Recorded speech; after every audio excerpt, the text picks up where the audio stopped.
अखिल ब्रह्मांड को सृष्टि का बीज एवं सनातन वैदिक सभ्यता का उद्गम स्रोत वेद र वैदिक वाङ्मय को अध्ययन र अनुसन्धान गरी परम पुरुषार्थ प्राप्त गर्नु मानव जीवन को उद्देश्य र कर्तव्य हो। ब्राह्मणे निष्कामो धर्मः षडङ्गो वेदो ध्येयो ज्ञेयश्च आत्मावारे द्रष्टव्यः इत्यादि स्मृति को आशय अनुसार वेद र वेदांग को अध्ययन र अनुसन्धान को परंपरा वैदिक कालदेखि नै चलिआएको हो। हाम्रा प्राचीन ऋषिमुनिहरूको जीवन वेदार्थानुसन्धान नै बित्यो। उनका सन्तति हामीले पूर्वजहरूले अवलम्बन गरेको मार्ग त्याग्नु हुँदैन।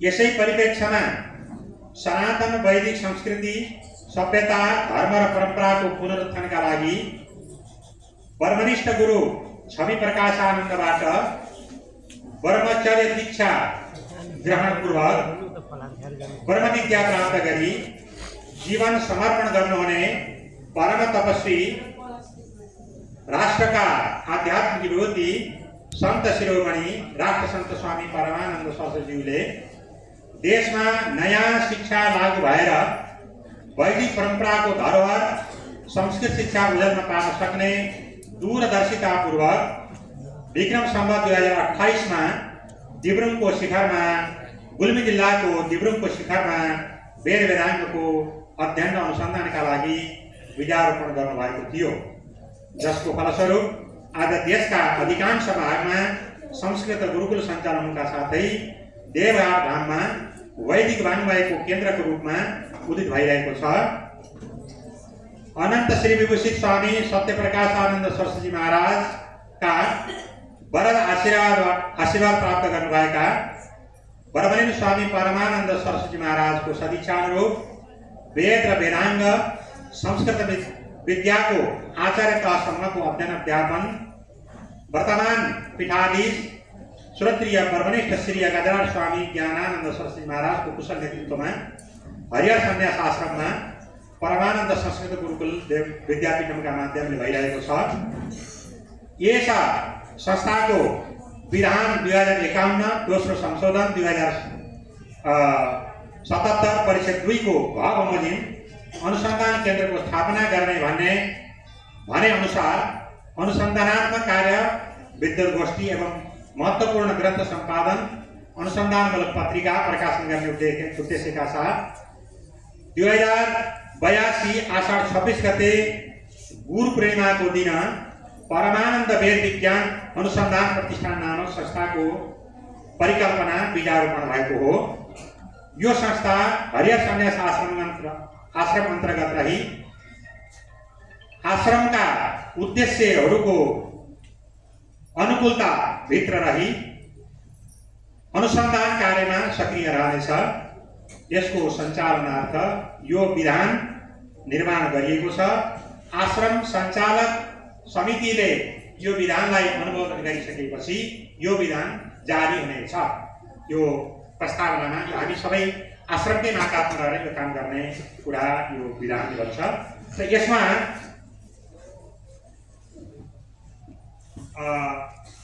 यो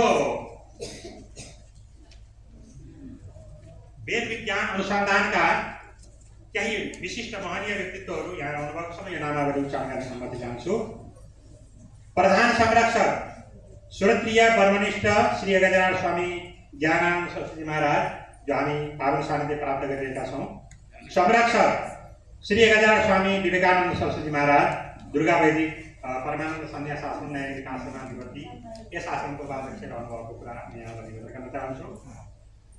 सल्लाहकार मण्डल यसको हामीले परिकल्पना गरेका छौँ उहाँहरूको अनुमति लिएर। प्राध्यापक महाराज गौतम, पूर्व उपकुलपति नेपाल संस्कृत विश्वविद्यालय। आचार्य विद्या वाचस्पति आचार्य पूर्णचन्द्र ढुङ्गेल, पूर्व उपकुलपति नेपाल संस्कृत विश्वविद्यालय। वेदका विशिष्ट विद्वान प्राध्यापक डाक्टर चिरञ्जीवी घैरे, जो आजका यस महारुद्रा विश्व संस्थानका आचार्य हुनुहुन्छ। स्वामी महाराजका दक्ष भाग रहनुभएको छ। एकचोटि गुरुजीलाई यसो हात उठाएर निकालेर निवेदन गर्दछु। प्राध्यापक जगन्नाथ शर्मा कण्डेल, लक्ष्मी वैकुण्ठनाथ मन्दिरका महन्त हुनुहुन्छ। श्री परमानन्द संस्कृत गुरुकुल विद्यापीठका प्राचार्य स्वामी श्री सच्चिदानन्द सरस्वती महाराज यो प्रतिष्ठानका सल्लाहकारका रूपमा हामीले राखेका छौँ र यो प्रतिष्ठान यद्यपि स्वामीजी महाराजको सङ्कल्पमा विचार रूपमा रहेको थियो, यसलाई विशेष गरी सक्रियता प्रदान गराउने यो समितिका वर्तमान अध्यक्षका रूपमा प्राध्यापक मोतीलाल शर्मा रिजालज्यू रहनुभएको छ। उहाँ अहिले अमेरिकामा धर्मगुरुका रूपमा कार्य गर्नुभएको छ। आश्रमका परम भक्त हुनुहुन्छ। विभिन्न क्षणहरूमा आश्रम समितिका सङ्कल्पका सहयोगी बनेर बौद्धिक आर्थिक सहयोग गर्न आउनुभएको छ। यस्ता विशिष्ट व्यक्तिलाई हामीले यो प्रतिष्ठानको अध्यक्षका रूपमा लिएका छौँ र उहाँलाई एकचोटि जोरदार कृतज्ञताद्वारा स्वागत गरौँ। उपाध्यक्षका रूपमा नेपाल संस्कृत विश्वविद्यालयका प्राध्यापक नवराज पाण्डेय गुरु, जो हाम्रो आचार्य परम्पराका सिद्धिनाथ गुरुका ज्येष्ठ सुपुत्र हुनुहुन्छ र केही दिनमा नै हाम्रो उहाँलाई अभिनन्दन गर्न पाउँदैछौँ। उहाँ रहनुभएको छ। अरू कार्य समितिका सदस्यहरू यहाँ स्वामीजी महाराजको आज्ञाअनुसार पछि घोषणा हुनेछन्, मनोनयन गर्ने कुरा म यहाँ निवेदन गर्न चाहन्छु। र यस बिचमा मैले स्वामीजीलाई निवेदन गरेँ थोरै यो कोष यो प्रतिष्ठान मैले निवेदन गरेँ आश्रमभित्रै रहन्छ र यसलाई हामीले विशुद्ध आश्रमका अरू शीर्षकहरूबाट कुनै खर्च नमाग्ने गरी यसको स्वतन्त्र कोष खडा गरिनेछ। त्यसका लागि परम सौभाग्यको विषय हो, एकजना विशिष्ट विद्वानले हामीलाई अहिले रु 51,01,00,000 उहाँको इच्छा अनुसारै उहाँको नाम हामीले गोप्य राखेका छौँ। यसलाई उहाँकै इच्छा हो र उहाँ जहाँ हुनुहुन्छ यति ठुलो दान गरेर पनि गुप्त राख्न चाहने यस्ता दानशील व्यक्तिको हामीलाई आशीर्वाद रहिरहनेछ, सहयोग रहनेछ। र उहाँले एउटा प्रतिज्ञा गर्नुभएको छ, मेरो प्रयास भयो भने यसमा 2-2.5 करोड रुपियाँ मैले यसलाई अक्षय कोषका रूपमा बढाउने छु भन्ने पनि प्रतिज्ञा आज महाराष्ट्र विश्वका आचार्य डाक्टर चिरञ्जीवी गैरे गुरुजीसँग फर्केर निवेदन गर्न चाहे। उहाँ एकजना मोतीलाल रिजाल गुरुसँग उहाँको सम्पर्क भएको छ, अरे मैले उहाँबाट सुनेको। उहाँको तपाईँले देख्नु भएको वेद विज्ञान सम्बन्धी ग्रन्थ हामीले यो अनुसन्धानको पहिलो कृतिका रूपमा प्रकाशन गर्न पाऊँ, हामीले अनुमति आशीर्वाद दिन्छौँ।